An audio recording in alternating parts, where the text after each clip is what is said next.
Ian Goldin este profesor de globalizare și dezvoltare la Universitatea Oxford din Marea Britanie. Economist de talie mondială cu o vastă experiență în practica dezvoltării, Ian Goldin a ocupat de-a lungul anilor importante poziții de conducere. Director fondator al Institutului Martin pentru cercetarea interdisciplinară a globalizării de la Universitatea Oxford, vicepreședinte și director de dezvoltare al Băncii Mondiale, economist principal al Băncii Europene pentru Reconstrucție și Dezvoltare. De asemenea, Ian Goldin a condus mai multe programe în cadrul Organizației pentru Cooperare și Dezvoltare Economică, a fost director executiv al Băncii de Dezvoltare din Africa de Sud, dar și consilier al președintelui Nelson Mandela. Profesorul Ian Goldin a publicat numeroase cărți de specialitate, lucrări în care analizează, din perspective diferite, dimensiunea complexă a dezvoltării. Cu ocazia recentei vizite în România, Școala Națională de Studii Politice și Administrative i-a decernat titlul de doctor honoris causa, iar profesorul Ian Goldin a acordat un interviu în exclusivitate televiziunii române. Professor Ian Goldin, welcome to the Romanian National Television.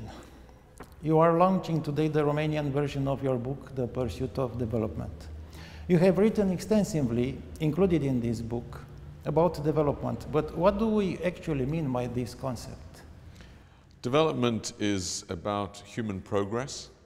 It's about many things which matter deeply to us, our life expectancy, our incomes, our education, our knowledge of what's happening, our health in many ways, and our ability to develop our countries, our communities, and civilization. So it's a very broad concept, and it's, I think, everything that matters. Why is development happening in some countries and in others not? Are only the governments responsible for this?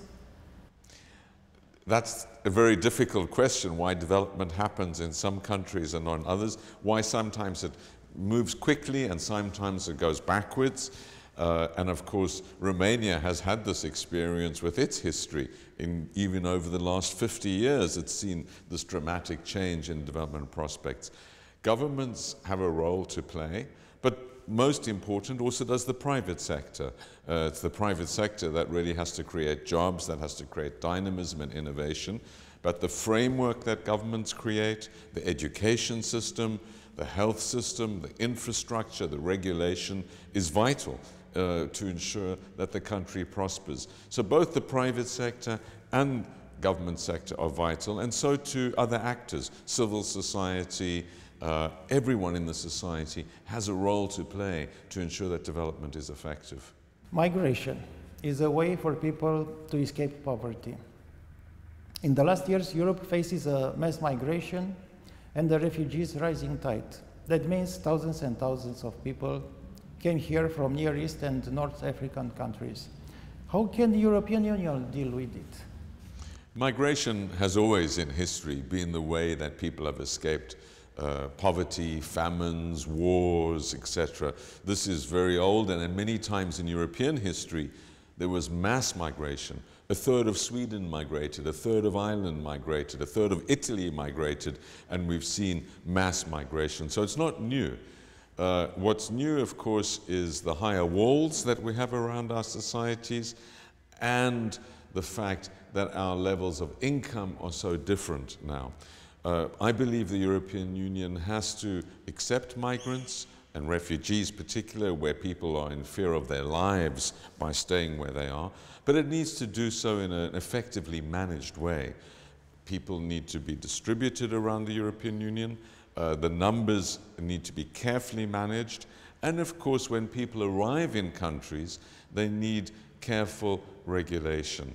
So we need to ensure that people follow the laws of our countries. We need to also ensure that they have rights, rights to work, rights for education and health. This is a very big challenge of our time. I think it's one that we need to discuss very deeply in our societies. My hope is that we can accept more people, but that we can effectively control this more, control our borders more, and also when people come, we can treat them with greater respect. But will we stand the globalization as a progressive force to the challenge of migration because other countries maybe will revive the nationalism? Yes, it's a big challenge. Globalization brings many benefits but many risks as well. And one of the things we're seeing, I think, is far from the world becoming more flat. It's becoming more mountainous. In other words, some people are benefiting enormously from globalization and integration, rapid change, and other people are being left behind. And when things change more rapidly, people get left behind quicker. So a great responsibility of our societies is to ensure that we are more inclusive, that people do not get left behind. And that also means that people are able to get to where the jobs are.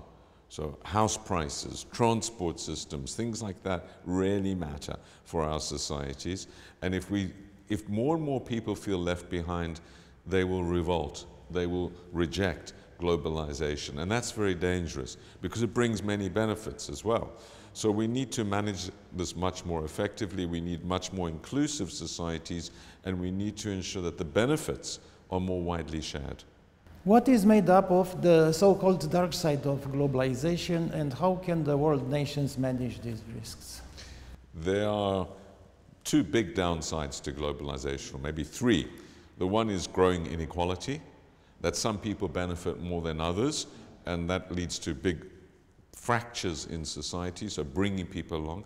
The second big downside risk of globalization is what I call the butterfly defect, that not only good things spread, really bad things spread through interconnectivity. Cascading financial crises, pandemics, cyber attacks, the underbelly of integration, and this needs to be more effectively managed through coordination. And the third great downside of it is that when more and more people enjoy progress, we get more spillovers, we get more collective failure, climate change, because more people are climbing the energy curve. The exploitation of the oceans and the fisheries, antibiotic resistance, the depletion of water. This is the downside of globalization. Success, progress, brings more responsibility.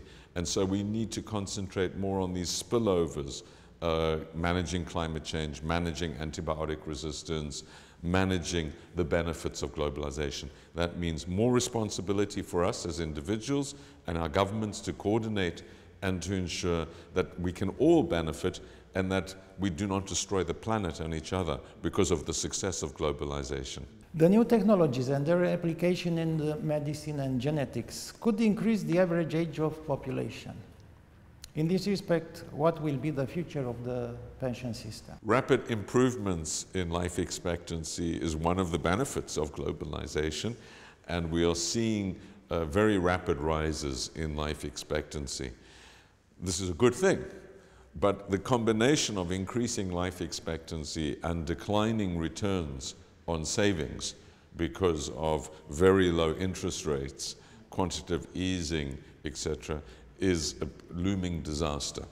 So what we're seeing is that the amount that people have to save today is maybe 100 times more than it was when Social Security and pensions were designed in the 1970s, because life expectancy has improved by about 20 years, and interest rates have gone down from 4% real to close to zero, 0.5% real. That means you have to save much more. Where's the savings going to come from? And how are we going to do this? The other bad thing that's happening is that the regulatory environment, which is trying to stop the next financial crisis, is forcing banks and pension funds to invest in what they call risk-free assets. But that's pushing the yield curve, pushing interest rates down, and it's meaning that our savings are not going into what has higher returns, which is equity investments, private sector investments, but going into basically government bonds and other very low return assets. So we need to change the regulatory environment as well to ensure that we are able to save in a way that invests in the future and increases our returns as well. Brexit. Was it a good idea? Is this an anti-globalization standing? I think Brexit was a disastrous idea. I think it's very bad for Great Britain. I think it's very bad for the European Union as well, because I believe that Britain played a very positive role in Europe. So I think it's a bad thing. The reason I think it happened was firstly big mistakes of judgment on the behalf of Cameron and other politicians, but the reason that they didn't believe the majority of the population would support it. The reason the majority of the population did support it was because I think people feel that the experts, that the authorities are wrong. If the financial crisis had not happened, we would not have Brexit. It was a response to the collapse of the expert system and trust in experts and authority. It was also the fact that Britain has been very bad at explaining why Europe is good. Both the Labour Party and the Conservative Party in the UK were anti-Europe, and this is not a good thing. So Britain, I think, needs to talk for Europe if it wants to be part of Europe. And the third reason, I think, why it failed was that Britain is overcoming its crisis of not being a global power anymore. It's an identity crisis. We used to think we ran the world, imperial power. We used to think we were very important. We are becoming less and less important, and this psychological adjustment, and the same thing is happening in the US, and part of the explanation Trump won is, I think, adjusting to the reality of a more globalized and effective world, the rise of China, the rise of Europe, the rise of many others. And finally, inequality has increased. So London has done very well. The places that are changing rapidly have done very well. London voted overwhelmingly to remain in Europe. It also has the highest share of migrants. This was not an anti-immigrant, anti-change agenda. The places that voted for Brexit were the places that are not changing and with very low immigrant populations. Wales, Cornwall, other parts of the UK. So there was a lot. And then finally, this is fake news. The idea that it costs us, there was this bus that said 350 million pounds a week will come back to England if we Brexit. It was completely not true, but it was fake. And of course, what no one was talking about is the cost. We're now talking about an agreement of maybe 40 billion pounds to pay to Europe. Or 60. Plus all sorts of other expenses to build a new customs, to build a new infrastructure. No one was talking about that, but they were spreading false rumors. So I think it's a good example, and we saw other examples in the US around Trump, where you have to engage in communication to counter this fake news. What is, in your opinion, the future of, economic future of the European Union and Great Britain after Brexit? I'm a great believer in the European Union. I think, you know, I joined with Romania in celebrating 10 years. I think for all the reasons we know, most important peace in Europe, but also the size of the market. Europe will be double the size of the US over the next 20 years. It will be a global player in all respects in a way that was inconceivable. The UK will become less and less significant. The expertise in Europe, UK will become less significant. I think the anti-immigration stance will undermine the competitiveness of Britain. It will undermine the attractiveness of Britain as a location for global companies. Of course, they will relocate to other European capitals. So this is going to accelerate the marginalization of the UK. Of course, it's still a great place. We hope that Oxford will maintain its competitiveness as a leading university in the world, but it will get more and more difficult to do so in this process. And the UK will have to fight harder and harder. So I hope that over time we are able to reverse this. This is maybe a dream, but Europe, I think, is in a very good position. Europe has many challenges, of course. It has the fiscal challenges, the economic challenges, it has demographic challenges, which are very significant. It has the refugee challenges, it has many challenges, but I think it has the collective expertise and wisdom to meet these challenges in a way that no other region in the world does. So I'm very optimistic. It will not grow at the rate of China at 6 or 7%. It will continue to grow at 1.5%, 2%, but if it can ensure that there's redistribution, that the whole of Europe prospers, I think it's important that it does so. Of course, it needs to counter the extremism that we see. The extremism we see in France, in Germany, in Poland, in Hungary is a rising challenge. And I hope this is a wake-up call, together with Brexit, a wake-up call for the Commission and the leaders of Europe to recognize they need to do much more to ensure that people really do benefit across Europe from what's happening. Romania has in the last years an important rate of economic growth. Is this a good thing or a bad one, having in the eye that the development of the country is much slower, probably on the last places in Europe? Congratulate Romania on really the fastest growth in Europe, and it really is a tribute, I think, to many factors and the leadership, etc. So, of course, I think growth is a good thing because it gives you more resource. When you're growing more rapidly, you can invest without without cutting. It's easier to do politics in high growth than slow growth. You're not fighting over a fixed cake, you're fighting over expanding resources. So this is good. The question is this incredible opportunity used effectively? It's a strategic moment for Romania. And the question is, how is this additional resource used to ensure responsible macroeconomic management, but also to ensure investments in education, investments in inclusive growth, investments which really do provide the foundation for future development. What we've seen in many countries in Europe is rapid growth followed by crisis, including in Spain, extremism growing, and in some other countries, Poland, we see extremist growing as well. So it's very important that the cohesion of the society, and I think that's about investing in people and in safety nets, etc., that is done, and renewal. The future of Romania, the future of all countries is very different. The pace of change is accelerating. And so, you know, to ask what is Romania going to be in 2030? Where will it be? What is the industry? What are people going to be employed in? How does it engage in this world of automation, robotics, etc.? What will its role in Europe and the world be? This is the time when you have the capacity to think because you have resource. Corruption has a negative influence on development. How can we deal with it? Corruption is a cancer. Corruption is everywhere. I know there are big issues in Romania at the moment around this. I've been following this. I think it's very important to recognize what corruption does. It undermines democracy. It undermines decision-making, where some people are able to capture resources and through that have an influence which is not a representative one, a secret. So it is a terribly corrosive force.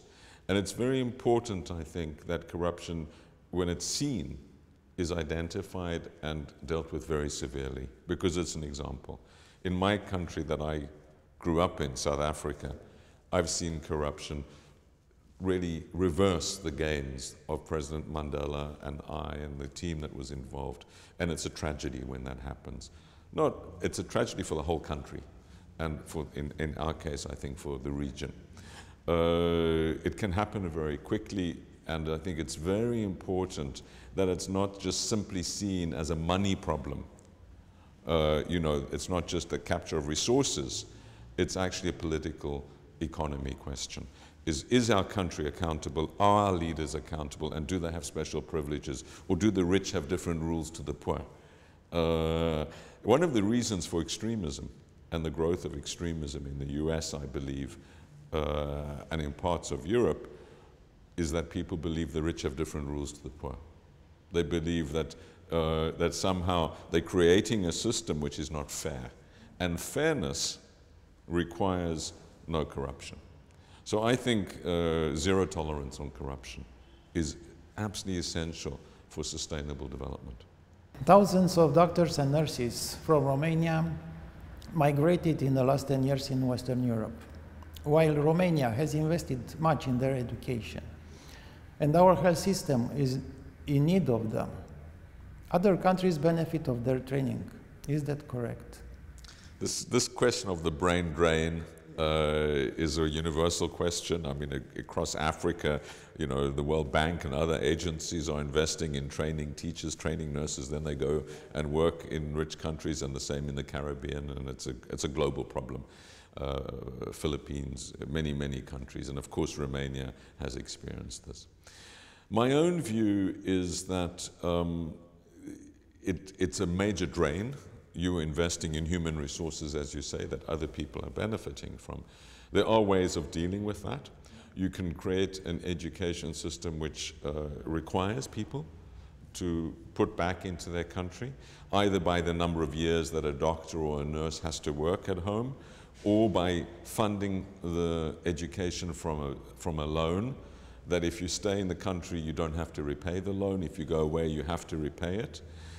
But in the end, I think one should be also optimistic about the fact that these resources are not disappearing. What we see in Poland is net back migration. There are more Poles going back to Poland than leaving Poland at the moment. And so when you need the resources, and when your economy is doing better, and I think Romania is at this turning point now, I think you will find people coming back. I think it's also the case when they go away, they don't go away completely. They send money home, they send ideas, and they bring ideas home. They stay connected. And there are many families, I'm sure, in Romania, as there are around the world, who live off these remittances that the migrants send home. So, and those are higher than they would be if they stayed at home. So it's not the case that these people are just lost. I think there's brain circulation, they come back, and they bring ideas, and they send money while they're away. But it can be managed, the system, to be more effective. I think you can encourage people to come back, you can encourage that the money they send back is used effectively, and of course ensuring that the diaspora feels part of the society, communicates its ideas, contributes and comes back, is something that is vital. You told us about the climate changing. The climate is in continuing and rapid transformation worldwide. Of this point of view, how would be influenced the life on the planet in an economic sense by this changing? Climate change is a really massive, probably the most important thing that's happening on a planetary level at the moment. So I'm absolutely convinced that we're in a dramatic period of climate change, which means at least 2 degrees average. And the average, remember, is for the whole planet, including the oceans. So many parts of the land by much more than 2 degrees. And of course, averages don't really matter to people. What matters is extremes. So a minute of a temperature too high or too low will kill your crop. A wind that's too strong, a hailstone that's too big, a snowstorm that's too fierce.